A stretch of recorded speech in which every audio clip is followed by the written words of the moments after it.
Hey, yo, CB here at NBS Welding, and we're actually at one of my rental properties where we're going to be building a metal porch, combination of steel and aluminum. So let's take a look where the porch is going to go. Tore the old front porch off this place, put in a new French drain and put in some new gravel. What we're going to have right here is a porch. It's pretty much going to be about 6 foot by 10 foot. And then there's going to be a set of steps going down to the drive here. And just got some measurements and wanted to shoot some video of where this was going to go to get this thing started. And we're going to get to work on it. So let's do it. At the shop getting going on this, I want to show you the aluminum panels that I'm going to be using to make up the deck of the deck. They're aluminum panels that look like this. These are going to be repurposed for this use. And I've got a bunch of them laid out over here. Main framing of my deck is going to be 6-inch channel. So I've got a 6-inch channel up here, and you see how I've got these pieces set upside down. I've got the spacing figured out. There is one of these that's a little bigger, and it worked out where that's what I needed, because I got to get the dimension to come out where it works with what's already been done to the house deck wise. And most of these are 2 foot wide. I've got one that's like 40 inches, and that was lucky that I had that, because it makes it work out nice. But anyway, on this particular channel, I don't need an angle all the way across. I just need angle for the aluminum panels will bear on this where two panels come together, and it'll get this, an angle iron will get welded on here like this, and I'm going to put some holes in them. And the way I'm lining the holes up is I want them to line up with this particular piece of aluminum, because there's quite a lip here. And this is going to be a good lip to run something like a self-tapping screw into. I could drill it and put a bolt and a nut or whatever, but we'll get to that later. The main thing is getting the holes in these now before they get welded on, because that's going to be easier to do. So what I've done is that, I put my clip up where it's going to go, where the aluminum is going to rest on this clip, and then I put a mark and a mark. So I've got these marks like this where I'm going to be drilling this channel. This is going to be the one side, and the other side will not need a channel because it'll be right up against the house. And where we're right up against the house, we'll just have a 3x3, 3/16 inch thick angle iron. And what's nice about doing this side first and getting the layout is I'll be able to use this to tell me where to drill the holes in the continuous piece in a little bit. So let me get some parts made where I can show you a little bit more, and we'll take a look at some more. I've got this outer channel cleaned up, and I've got clips ready. They're drilled, ready to weld on there. And before I did the sanding on this and removed the mill scale, I had it laid out for where the clips go. And that's why I'm showing you those center punch marks that I made on there. If I would have laid it out and then sanded it, my marks would have been gone. But by center punch marks, even after I sanded it, I could still find my marks where I had originally laid it out and figured it out. So I didn't have to do all that again. I could just use the center punch marks to indicate where my pieces are going to go. And I'm putting those pieces in place. And a big component of doing this is going to be corrosion protection. I plan on having this deck for a long, long time. If I'm going to put the effort and the money into building it out of metal, I want it to last. And a big part of that's corrosion protection. And where you have a clip going against another piece, or you have two pieces together, I'm seal welding this so that moisture cannot get in between those two places and rust. Now, you either have to do that or you have to have some kind of coating between those pieces. And on this part, I decided to do the seal welding. And you can see the price I'm paying for it. I warped the piece. When you look at that against the table, you can see how much that piece was warped from the heat of welding. And that's just something you're going to have to deal with on mild steel. Now, like I say, there's other ways to put components together other than to do the seal welding. You could have a coating between them. You could have them bolted together. There's different things that you could do. But in this case, I decided to do the seal welding so that moisture couldn't get behind there. And because I did that, I've got to deal with the fact that all that welding is going to cause this mild steel to shrink, and the shrinkage causes you to have a bowed part. So you can see what I'm doing here. I'm using the weight of the table, the strength of a couple of Bessie clamps, and my hoist to pull on that part. And now I'm going to pull the strap out from underneath there, and we'll stand it up and take a look. And what we see is that I've got it pretty well taken care of here. Not to say that my channel is string line straight, but it's straight enough. I mean, a lot of these decks are built out of lumber, and hell, you can't buy lumber half that straight. So it's going to be fine. And I could even force it around a little bit whenever I screw the panels on, if I wanted to get even straighter and hold it straighter as I screwed the panels on. But it's looking good, and the straightening that I've done has definitely worked just fine for me here, and it's straight enough for what I'm going to do with it. So pretty much the fabrication of all of those parts was like this, where got angle iron against the house, this piece, another 3x3 angle iron that's going to be bolted in that goes down the center. I set my aluminum planks in place and stood on them, jumped up and down with planks across there. And I actually found out that I don't think you would need that center piece. I decided to go ahead and put it in there. But if you look at how these planks are made on the backside, there's a lot of structure. It's actually sort of an I-beam sort of a structure, pretty close together.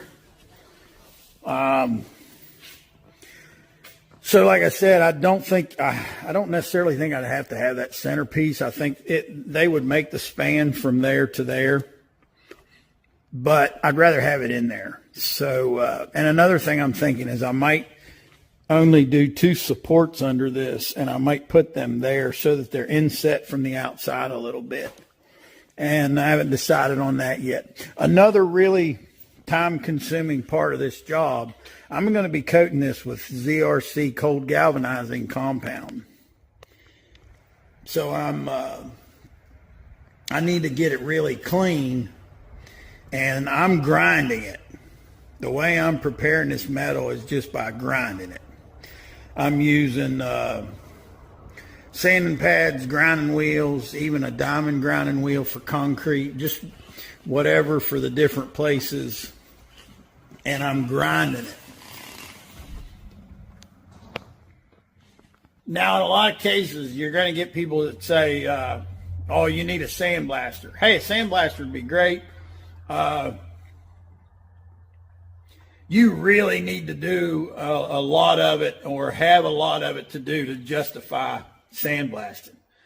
Because if you figure the amount of time dealing with all the mess and loading of sand and all of that, I've run sandblasters, and I've run some pretty good ones. But to have one that really gets a lot of work done in a hurry, you're talking about a huge sandblaster. And the ones that you're going to run off of regular shop air don't really work an area much bigger than you can hit with a grinding wheel or a sanding pad just by sanding or grinding. And I say, if you do this a little at a time, grinding, like I'll fabricate a part and I'll grind the part, and then I'll fabricate another part and grind the part. It's not that bad. Put on a respirator and just grind it. Now, don't fabricate an entire assembly and then have to go back and just grind it all. That would be, to me, miserable. So I don't recommend that as being the way to go about it. But on material like this steel, to get the best corrosion protection you're going to get without the ability to hot dip galvanize,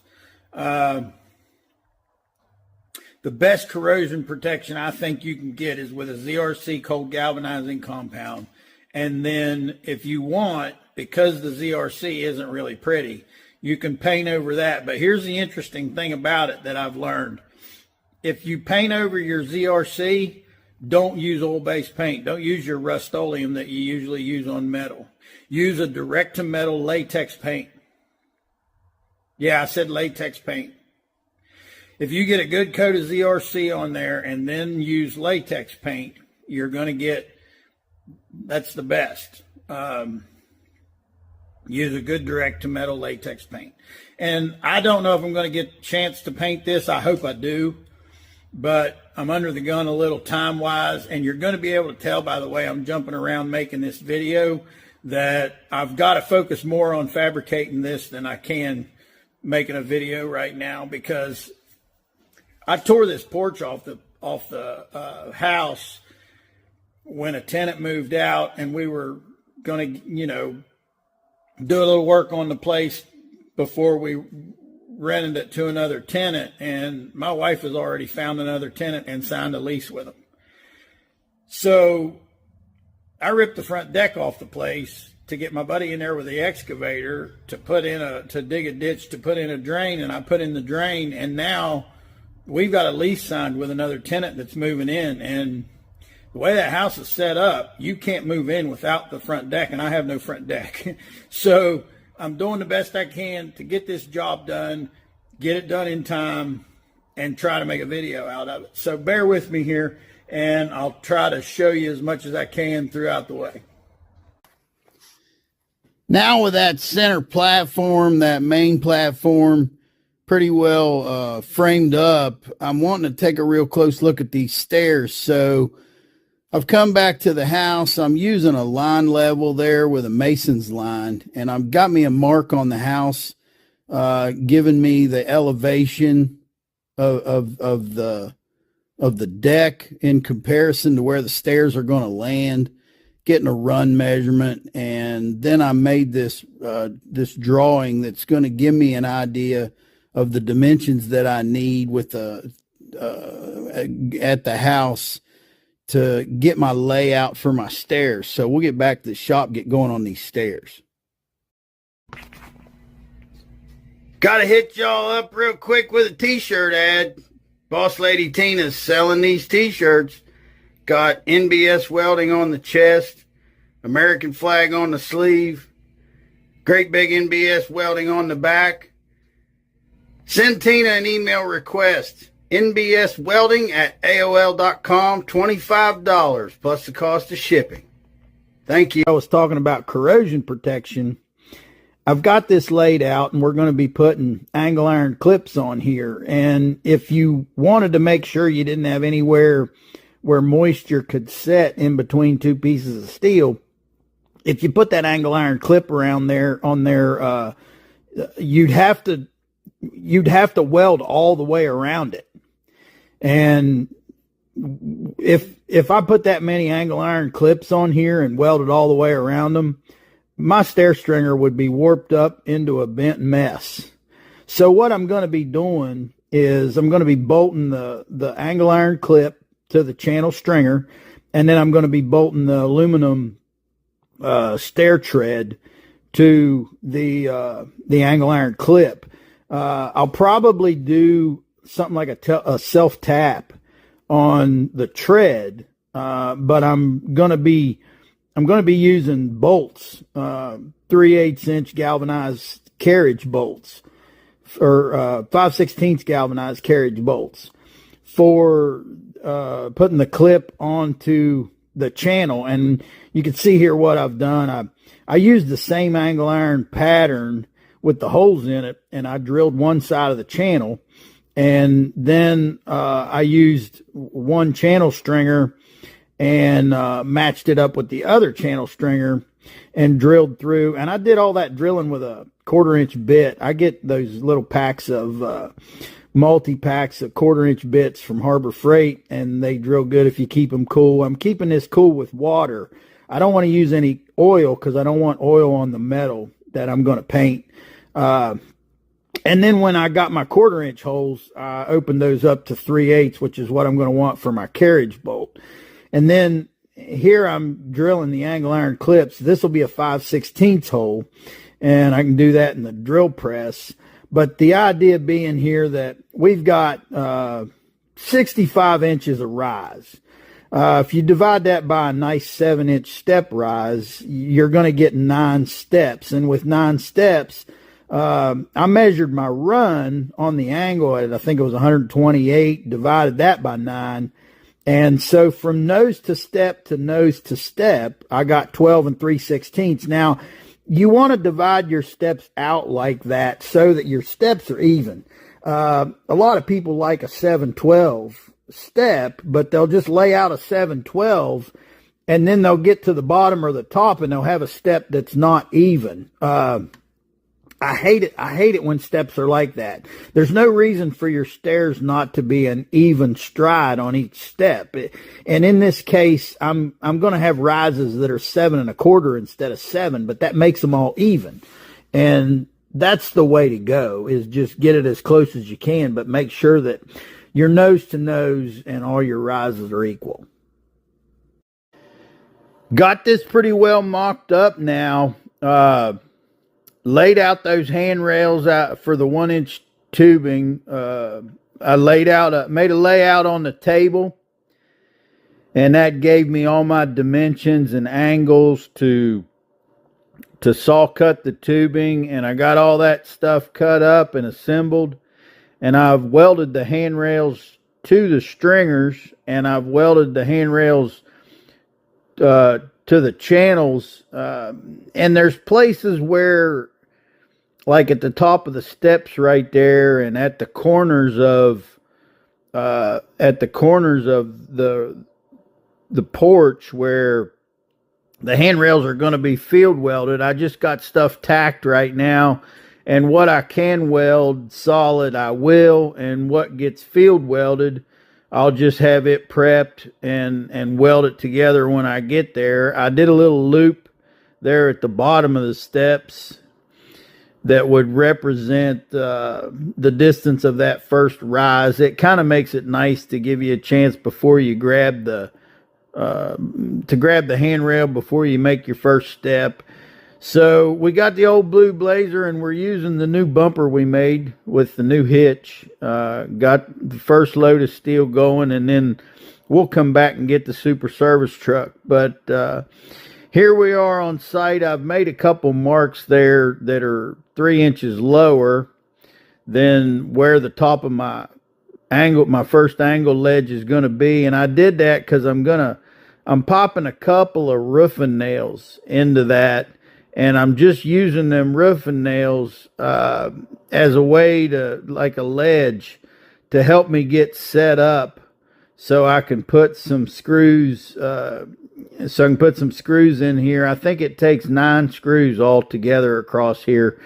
And what I'm actually using are Tapcons. I'm using 1/4-inch Tapcons that are for concrete. They've got good corrosion resistance, and you can put them in wood. It's gonna be something that's gonna work fine. I'm using large fender washers on them, and the way I'm using the 1/4-inch Tapcons is I'm putting them up there on the hole. I'm tapping them a little bit with a hammer, and then I'll run them in with an impact gun from there. So across that 3-inch angle iron ledge there, I've got 9 1/4-inch Tapcons. I think that's going to be good for that. And that's something you could easily change later, but I think that's going to be good for that. Then I got my first piece up there and got a couple carriage bolts in it. The second piece I went in with is the angle iron that goes down the center of the porch, and I loosely fit up loosely fitted up, and I wasn't getting stuff crazy tight yet. This is still kind of in the beginning of it, and you got to give yourself room to get things fit together. Here we're going on with the other side, and on these pieces, I had to make a decision if I was going to try and lift this with the machine, or just lift it by hand. And I thought, well, try it. And I'm glad that I didn't try to lift any of these first pieces with the tractor, because it was easier just to pick it up and put it on there by hand. Now, this last piece, the reason you see me go off camera, I had a hold of that with the tractor right underneath the top handrail, and I realized I couldn't lift it high enough. I drove off camera with it because I went over to a telephone pole and set the thing down, leaned it against the pole, and I put the forks under the intermediate rail. And you can see here, I can lift it higher that way. So that took care of my problem. Instead of having the forks under the top rail, just put it under the intermediate rail. The next issue that I saw as far as putting this up there, one side was right, and the way the tractor was sitting, the other side was real low. And I just thought, well, you know what? The one that's close, I'm going to go ahead and get a carriage bolt in it, and that'll get me started. And then I'll see if I can just lift that other one up by hand, or if I have to put a jack stand under it and use the tractor. Well, you can see here, like, I got a feel for it, and I thought, you know what? Man, that's not bad. I think I can just hold that up there and put a bolt in it. So that went really well. And then the next part of it, once I pretty much had my rectangle put together, is I started to reposition my jack stands, because I got to figure out how I'm going to support this thing. I haven't really designed at this point. I hadn't really designed what supports I was going to put in there yet. I knew I could just use jack stands for the time being. So that's what I did, and got things leveled up. And then I was able to do the field welding then on the handrails. And I tell you what, this is the part that really stiffens everything up. Those bolts where I carriage bolted the channels together, obviously, I mean, that's strong where it's bolted together. But with the handrails, it was still all wobbly until you get the handrails. All you got to do, you know, is get the handrail tacked, and man, this thing stiffened up so much. Of course, now, you know, you got something that's 42 inches high that's welded, and then 42 inches below that, you got bolts in it. So it's really held well. Thinking about how I'm going to set my posts and hold this thing up for the time being. Probably going to add some concrete later, but these are some plates that I've got a whole bunch of. They're left over from some work I used to do in the drilling industry, and I've got a big stack of them. Kind of feel like it's stuff that's going to end up getting scrapped if I don't use it for something, so I'm going to use it as a foot.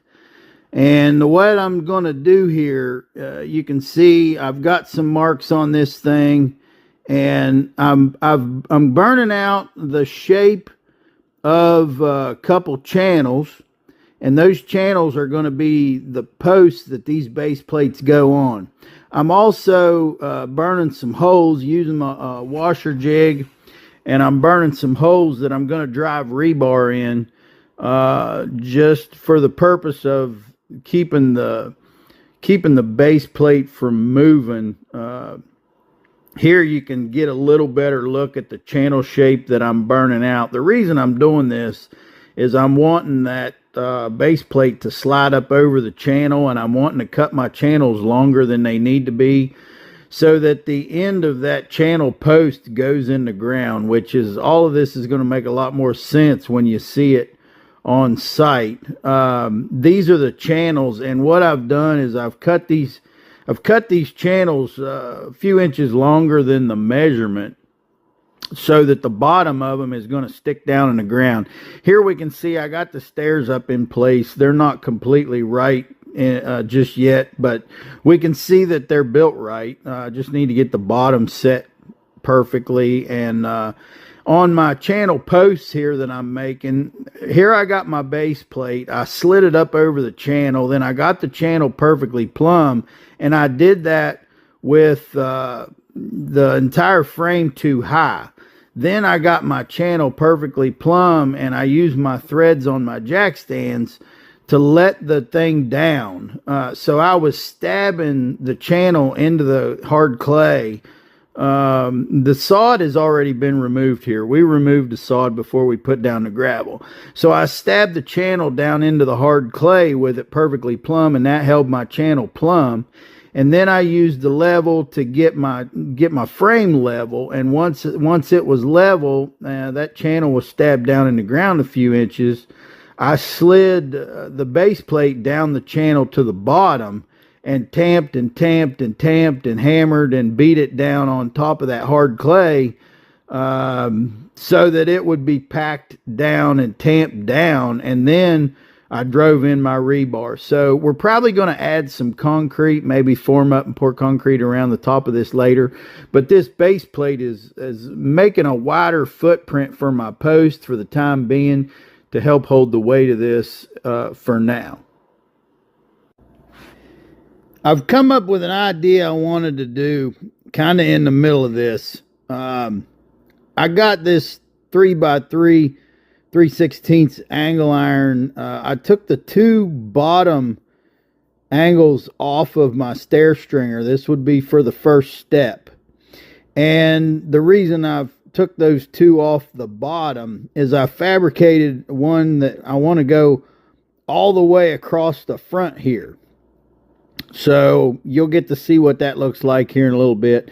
I've got a bunch of pieces of steel.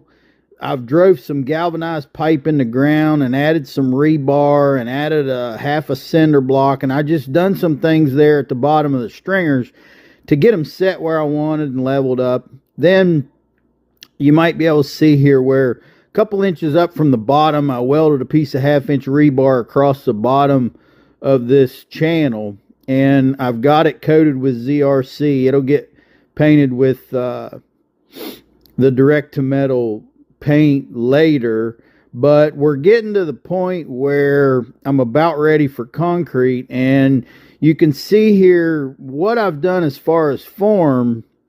It's a little harder to see, but I'm using the gravel. So the way I'm doing this, I've got a couple 80-pound bags of concrete, and I cut those in half with my knife, and then I fold them up. This is a good technique to make me 2 easy to handle 40-pounders. And I've mixed concrete a bunch of different ways in the last couple decades. And I'm telling you, in my opinion, the easiest way to mix amounts of concrete like this is with a mixer and a drill. Actually, this DeWalt drill has mixed more concrete than it has drilled holes. I can guarantee you that. The technique I use for doing this, now you're going to see me add water several times, but I did not dump all of that 40-pound bag or half bag into my bucket. I saved back and a little bit of the concrete dry. So you see that I continue to add water to this, and what I'm doing here, I'm mixing that up so that it's really, really soupy. And the reason that I do that in the bucket is I'll keep adding water and mixing, and I'll get a little better at it as I go. I got to get used to my concrete. If I do a couple bags, I usually don't have to add water as many times.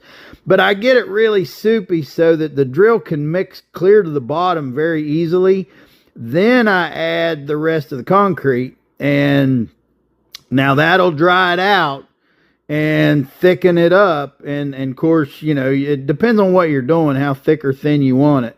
But like I said, I've done it with a hoe and a wheelbarrow. I've mixed it with small electric mixers. And as far as I'm concerned, even when you need quite a bit of concrete, the drill is the way to go. It just, to me, it works the best. So I've got the concrete in at the bottom of the stringers, and I went ahead and raked the gravels around this bottom part. I needed to do that so I could go ahead and put my piece back in, because I knew the raking would be tough if that piece was in place. So I did the raking and then I put the part in. And the important thing about that is I put that part back in there, that crossbar angle I made. I'm doing that while the concrete's wet. That way everything can set correctly. I have not raked the gravel around these posts yet. I just poured these and they're really wet. I'll be raking that later, but we're looking good on this, and it's about time to finish up the painting of the structure and get going on adding some aluminum for the steps and the platform. The aluminum planks that I'm going to be using as my stair treads they come 15 feet long, 11 inches wide. I've got my treads planned out to be 5 feet, so that works out really well. I'm just going to make 2 cuts on the 15-footer. That'll give me 3 5-footers. And remember, I always remind everybody, when it comes to aluminum, you can work aluminum with your woodworking tools. I'm cutting this with just a regular circular saw with a wood blade, just like you'd cut your lumber with. And it works fine, doesn't hurt the blade, does a nice job. If you can do it outdoors like this, that's nice because the aluminum chips go everywhere. If I do it out in the gravel, I don't have to worry about cleaning them up. But the next part of this, once I get these cut to length, is we'll get them cleaned up and we're going to pre-drill holes in the ends of them. So that's what's coming up next to get these stairs done. Fixing to load it up and head it out now, y'all. We got the thing assembled. I got my aluminum planks, cut the length and drilled. I got them put in place. Trying not to film too much here at the end because this video is running too long as far as I can tell. But this is the finished product pretty much. I noticed that the planks that I've got, the stairs themselves are an anodized aluminum. Boss Lady Tina helped me clean this aluminum up. The surface of the deck is not anodized. It's a plain aluminum, and we'll see how that does over time. But I gotta say, I'm tickled to death with it. I'm honestly tickled to death with pretty much everything about this, with regards to using steel for the structure and the handrails, using aluminum for the planks. I love that. The ZRC coating, I'm extremely confident with that. And like I said before, the ZRC is really ugly, but using it as a first coat and then putting the direct to metal latex over top of that, the finish on this looks great, and it's gonna last. I mean, this thing, I'm so sick of these wooden decks and this treated wood sucks anymore. It just doesn't last, and it's like every 5 years you got boards that are rotten, and that's not going to happen here anymore. Those days are done. I mean, this porch will last as long as you want it to. And I want to thank y'all for watching, and like I always say, learn how to work with what you got. That way you always have everything you need.